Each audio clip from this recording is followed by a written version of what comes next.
Днеска страшна газария. Отново. Volkswagen, Arteon, Airline, Merline, M-Power, G-Power. Какво се сетите там? Мога да пишете в коментарите някакви подробности, между другото, за тази кола. Мега красива е. То джанти, то...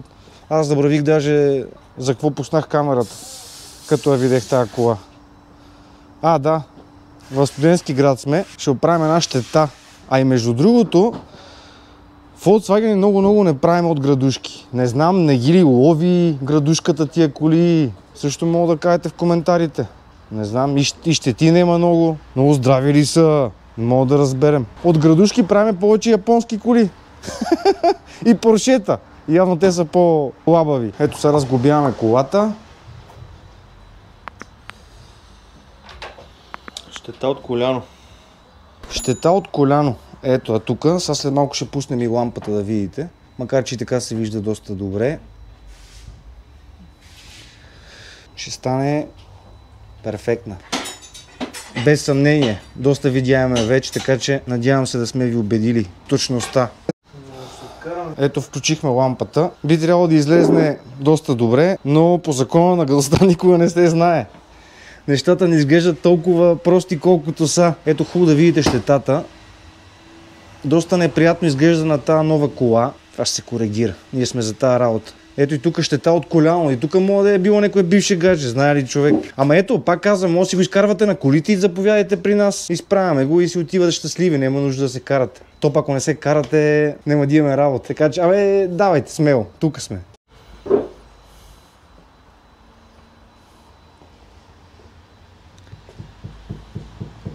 Ето гъбката.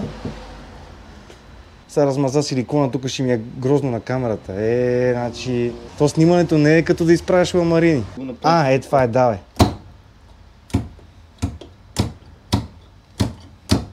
Добре, стараха малко. Доста добре. Разбира си човека от работата. Също така, ето мога да видите, че работим и с качествен силикон. Няма отлепване. От Китай. Ева, почти излезна, то само е тук горе, бате. Една отдолу, една отгоре.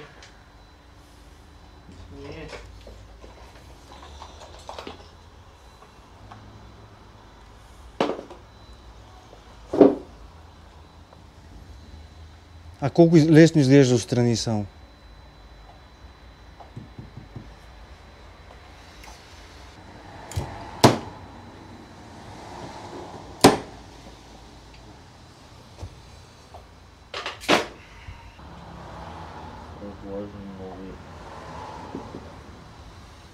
Мисля, че трябва да намалиш температурата на пистолета малко.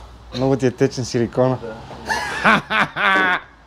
Много ги разбирам вече, бе! Човек да не му покаже нещо. Да. Да, в момента се опитваме да го направим само с външно издръпване, защото много разглобяване има иначе.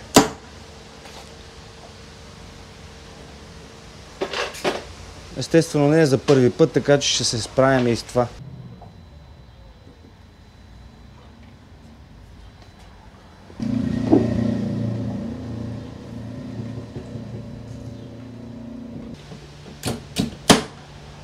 Това добре стана.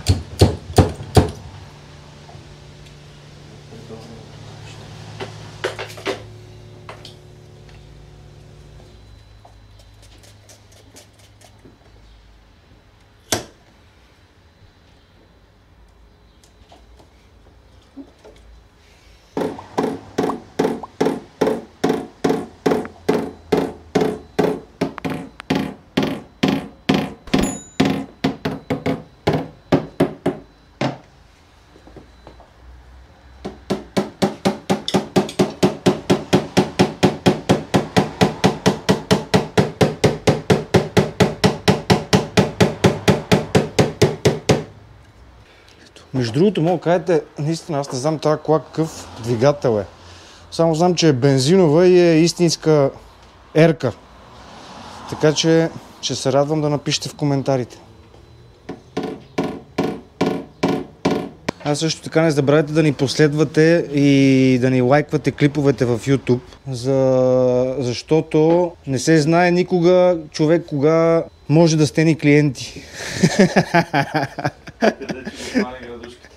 Да, не се знае никога, така че ще съм ви благодарен. Така. Сега това според мен по принцип беше излишно, но за видеото го издръпвам още един път. Просто за... Трябва да си изкара заплатата от човек. Да, че трябва да изкарам парата. Че дете това онова. Айде да виж, че аз имам други инструменти. Айде.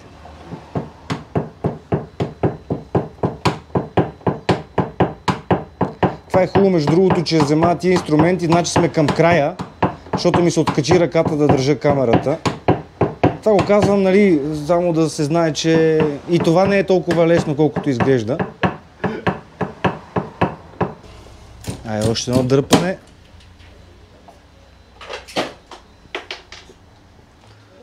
Мартия, ти между другото, брат, колко време се занимаваш с това? От 2009 колко са? 15? Дили... 15 години, брат. Момчета, мисля, че става брутално. Излишно е да казвам, че е без боя. Да, и в същото време е безболезнено за автомобила ви. Нищо, че така изглежда малко хамалската работа, но няма болка. Така че смело действайте. Напоследък имаме странни щети. На BMW-то тавана, смачкан, тук коляно. Има ли такъв проблем? 100% жена е намесена. Никой уважаван себе си мъж не си би ритнал тази хубава кола.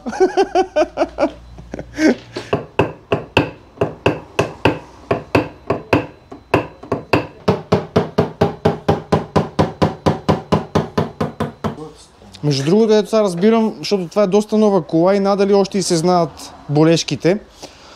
Ама ето явно има и болешки от коляно. Ето ни. Само искам да видите за какво става въпрос. Красота! Красота! Божи гол!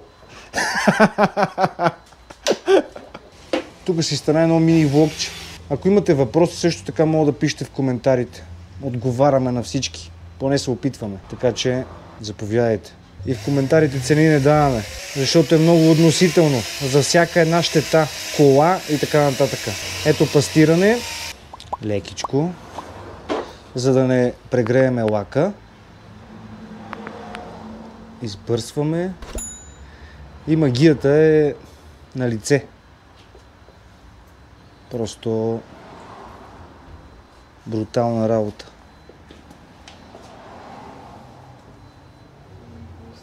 Може сами да видите за какво иде реч. Просто. Ето без лампа, сега ще слагам и лампата. Ето и с лампа. Просто мисля, че сме топ. Добре, това беше всичко от нас за тази вечер, драги зрители. До скоро!